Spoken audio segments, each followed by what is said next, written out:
guys, welcome back to the channel.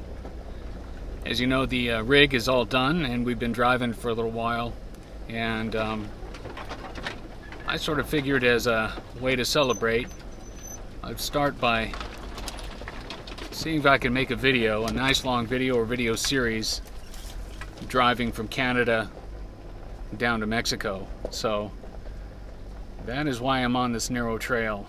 I've driven up here to the northwesternmost part of the lower 48 mainland that I can reach by road. This is Cape Flattery in the Neah Bay area on the Olympic Peninsula, and I did the obligatory walk down the well-kept trail to the viewing platform there at the Cape, and the trail is really nice. The views are pretty spectacular. I didn't find any place that I could safely or politely fly my drone.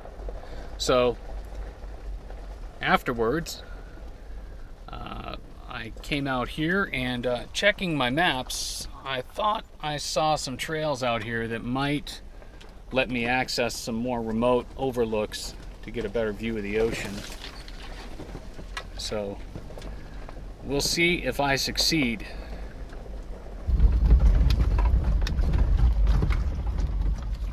This looks like a genuine old growth tree.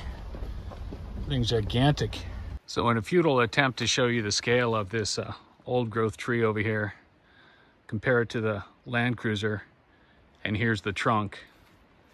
You can see that the hollow is big enough, it's tall enough to drive through, and the width of this hollow at the bottom is easily as wide as the Cruiser.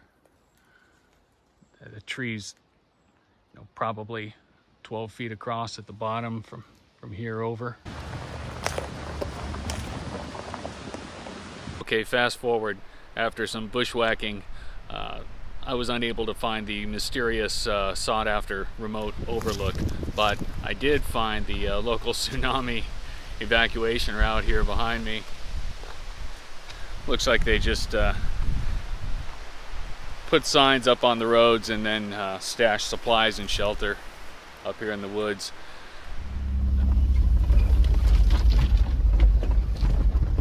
Guess I don't have to explain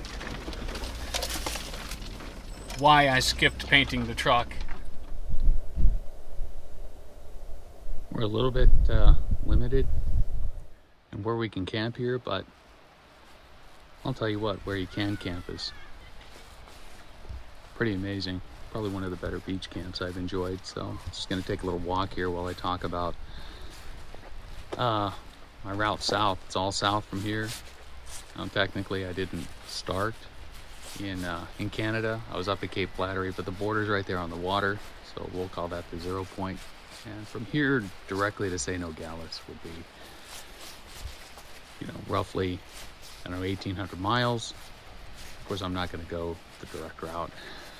I'm going to look for, you know, the side trips. I definitely want to get through Central Oregon, maybe see if I can get a look at Mount St. Helens, back across, you know, northern Utah, Salt Lake, maybe see Rena while I'm there, back to Steamboat, Clark, Denver, and that should put me in position to cross the San Juans, you know, like the Alpine Loop. I definitely have Imogene Pass on the radar. The Alpine Loop and Imogene Pass. Then again, I'm making this all up as I go, and then from there I'll head down into Arizona and linger in the high country as long as I can, because it's still, at the time I'm recording this, it's still really, really hot. Yeah, I've always wanted to get back to Diamond Point. Down there, some nice caves, Payson area. We'll see how it works out. So thanks for hanging out with me, you guys. I will do my best to document this going forward. Take care.